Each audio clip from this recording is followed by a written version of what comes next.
საქართველოს რკინიგზა რომ წამგებიანი კომპანიაა და ყოველწლიურად ბიუჯეტიდან ფინანსდება, ეს ახალი არავისთვისაა. ამ ზარალიანობის ერთ-ერთ მთავარ ფაქტორს კი წარმოადგენს სარკინიგზო გადაყვანები, რომლიდანაც მიღებული შემოსავლები თავის ხარჯებსაც ვერ ფარავს. რატომ არის სარკინიგზო გადაყვანები ზარალიანი და ზოგადად რა მდგომარეობაა საქართველოს რკინიგზაში? რაც მთავარია, სად შეიძლება იყოს გამოსავალი? თემაზე სასაუბროთ პირდაპირ ეთერში პაატა საგარეიშვილი სატრანსპორტო დერეფნის კვლევის ცენტრის ხელმძღვანელი გვიერთდება ბატონო პაატა, ძალიან დიდი მადლობა მობრძანებისთვის. მოგისალმებით, მადლობა დაბადიჟებისთვის. ბატონო პაატა, ალბათ საუბარი უნდა დავიწყოთ ერთ-ერთი საკვანძო საკითხიდან, რაც ჩვენს მოსახლეობას ალბათ ერთ-ერთი ყველაზე მეტად აწუხებს, ეს გახლავთ სამგზავრო გადაყვანები რკინიგზის მიმართულებით. ეს რომ ზარალიანია ახალი არავისთვისაა, მაგალითად გასულ წელს რკინიგზა სარკინიგზო გადაყვანების ზარალის დასაკომპენსირებლად ბიუჯეტიდან ითხოვდა 50 მილიონი ლარის კომპენსაციას. ძალიან საინტერესო არის, რა შეიძლება იყოს ამ მიმართულებით, ამის მთავარი განმაპირობებელი და რა შეიძლება იყოს გამოსავალი. პირველ რიგში უნდა აღინიშნოს ის გარემოება, რომ სამი ძირითადი განმაპირობებელი ფაქტორი, რაც დღეს სარკინიგზო სისტემის განვითარებას უშლის ხელს, ეს არის სარკინიგზო სფეროს მომსახურების დაბალი ხარისხი, ტექნიკური აღჭურვილობის ჩამორჩენილობა და მაღალი წვეთა. ეს სამი კომპონენტი ერთობლიობაში, როგორც სატვირთო, ისე სამგზავრო გადაზიდვების განვითარებას ეწინააღმდეგება.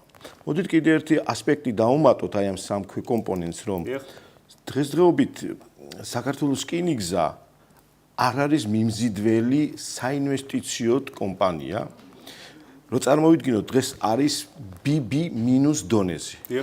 ალბათ თქვენ კარგად გესმით, თქვენ ეკონომისტი ბრძანდებით, მაგრამ სმენელისათვის და მაყურებლისთვის რომ გასაგები იყოს, ამ BB-ის ქვეშ იმალება ის გარემოება, რომ კომპანია, რომელსაც BB- გააჩნია, თავიდანვე ეუბნება ინვესტორს, რომ ამ სფეროში არ ჩადო თანხა, იმიტომ რომ ეს არის საინვესტიციო არაკეთილსაიმედო კომპანია და შესაბამისად აქ არც ერთი ინვესტორი არ ჩამოვა სხვილი ფინანსური ფინანსების დასაბანდებლად. რომ შევადაროთ მეზობელი რკინიგზები, თუნდაც აზერბაიჯანი, ყაზახეთი, იქით აღარ წავალ უფრო ევროპის ქვეყნების მიმართულებით 3-4 საფეხურით წინ არიან ამ საკრედიტო რეიტინგით. ეს იმას ნიშნავს, რომ უცხოური საინვესტიციო ბანკები ძალიან თამამად შემოდიან და აქედანაც არის განპირობებული, რომ აზერბაიჯანის რკინიგზა EBRD-ის აზიის განვითარების ბანკის ფინანსური სახსრებით მოახდინა როგორც მოძრავი შემადგენლობის განახლება, ისევე სალიანდაგო მეურნეობის განახლება. ამიტომ საინვესტიციო ფაქტორი არის ძალიან მნიშვნელოვანი. რატომ ვერ ვახერხებთ საინვესტიციო რეიტინგის გაუმჯობესებას? ეს დამოკიდებულია ქვეყნის საინვესტიციო რეიტინგთან და ამაზე არის მიბმული. თუ ჩვენ გვაქვს ნაწილობრივ ამაზეც არის მიბმული. მეორე და მნიშვნელოვანი ასპექტი, რომ ჩვენ ამ საინვესტიციო მიმზიდველობას ვერ ვაუმჯობესებს, მდგომარეობს იმაში, რომ თვითონ საქართველოს რკინიგზის შეფასება დაახლოებით 2.6 მილიარდი ლარი. ამ თანხაში 1.6 მილიარდი ეს არის მისი პასუხისგებლობით დახუნძლული. ანუ 61% თითქმის ეს არის პასუხისგებლობით დახუნძლული კომპანია, სადაც 9 მილიარდი ევრობონდებია, რომელიც საქართველოს რკინიგზას არ, ასე ვთქვათ, არ გადაუხდია. გარდა ამისა, ერთი მნიშვნელოვანი კომპონენტიც მინდა წამოვწიო, ვიდრე დეტალურად სამგზავრო გადაზიდვების თემას გავშლიდეთ.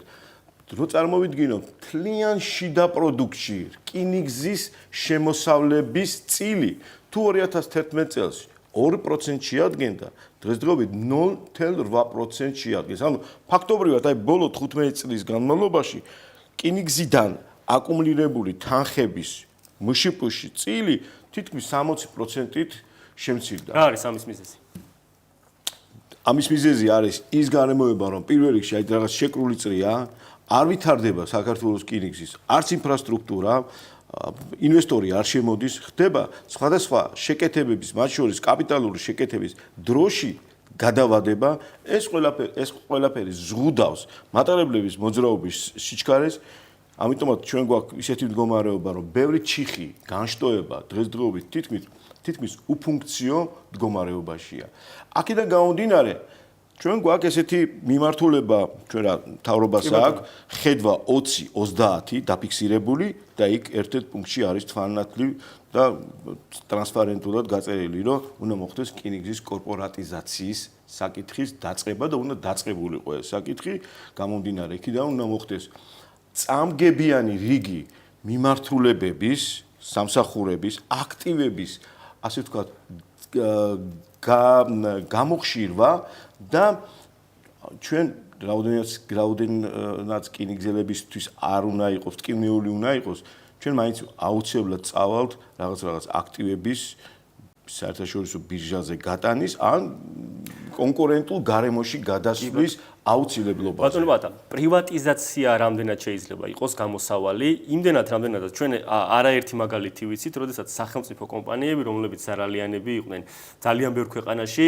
მათი პრივატიზაციის შემდეგ გარკვეულწილად ეს პრობლემა მოიხსნა და ისინი დღემდე აქტიურად და წარმატებით ოპერირებენ საერთაშორისო ბაზრებზე. ამ ნაწილში ეს რამდენად შეიძლება იყოს გამოსავალი?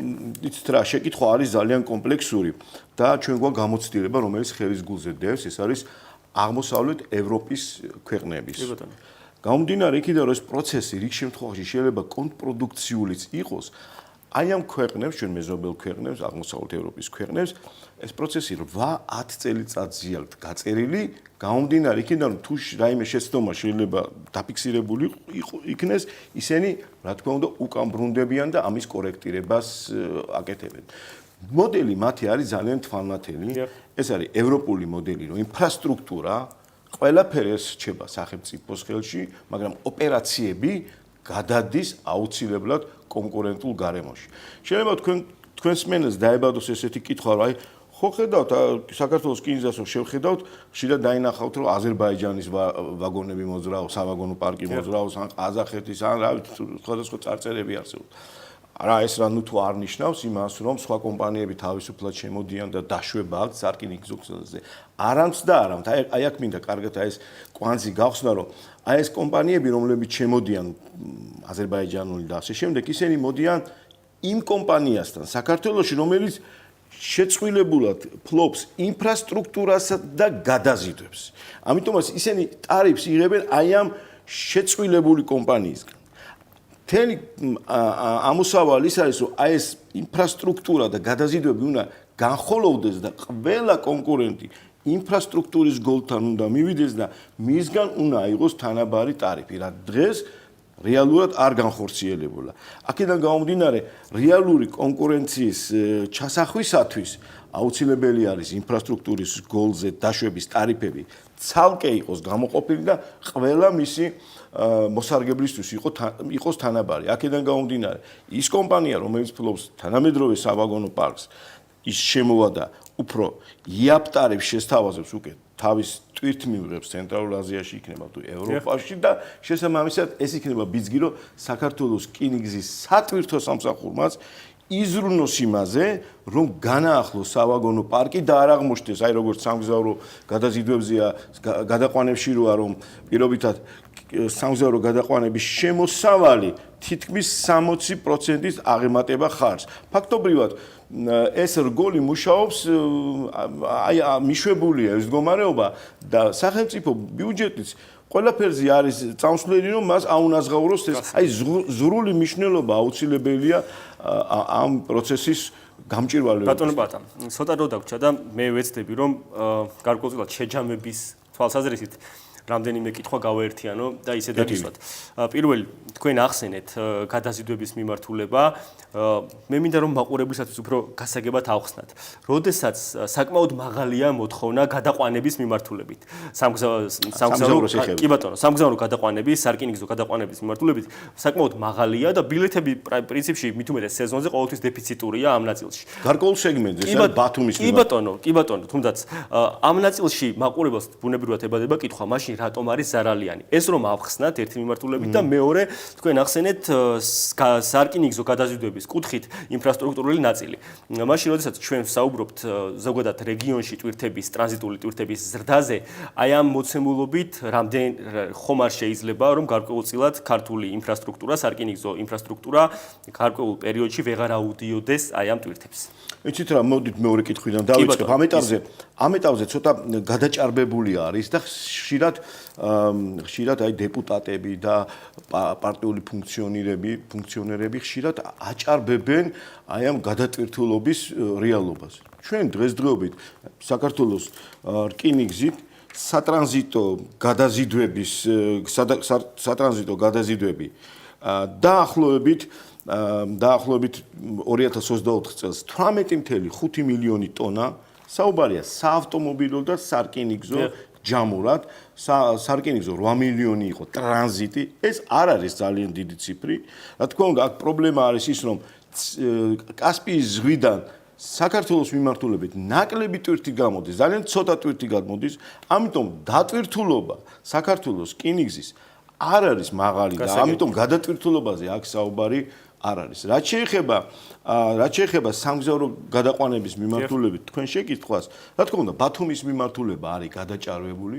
რკინიგზა გარკვეულწილად იმისათვის, რომ პრობლემური სპექტრი გადაზიდვების რეგიონებში საჩხერე დაუშვათ და ასეთი კახეთი ეს ჩახსნა, ამით ეს ხარჯების ზრდა შეაკავა, მაგრამ მიუხედავად ამისა, წამგებიანობის მარჟა არის ხარჯებთან შედარებით 60%. ამის მიზეზი არის მოძრაობის დაბალი სიჩქარე, აი შტადლერის მატარებელი რიგ შემთხვევაში 35 კმ/სთ დადის და ხანდახან ჩვენ უკავშირიცა გვაქვს გზავრებთან და ხშირად იძახიან რომ ბორჯომიდან თბილისამდე 6 საათი სჭირდება ეს ინფრასტრუქტურა 10-15 კმ/სთ მოძრავი ლიანდაგზე გადაზიდვების სიჩქარე არ იძლევა საშუალებას და ამიტომაც ეს სეგმენტი სამგზავრო გადაყვანების არის აბსოლუტურად დევალვირებული და 10 წლის შემდეგ სავარაუდოდ თუ არ მოხდა კარდინალური გარღვევა, თუ არ მოხდა კახეთის მიმართულებით ახალი მატარებლების შემოყვანა და უფრო ბიზნესზე ორიენტირებული სეგმენტზე გადასვლა, ფაქტიურად სამარშრუტო გადაზიდვებით ჩაანაცვლება სარკინიგზო სფერო. ბატონო პაატა, ძალიან დიდი მადლობა საინტერესო ანალიზისთვის. მაყურებელს შევახსენებ, პაატა ცაგარაიშვილი სატრანსპორტო დერეფნის კვლევის ცენტრის ხელმძღვანელი იყო ჩვენი სტუმარი და ვსაუბრობდით ზოგადად რკინიგზის წამგებიანობასთან დაკავშირებით და იმ პრობლემებთან, რომელიც სახელმწიფო რკინიგზის კომპანიას გააჩნია.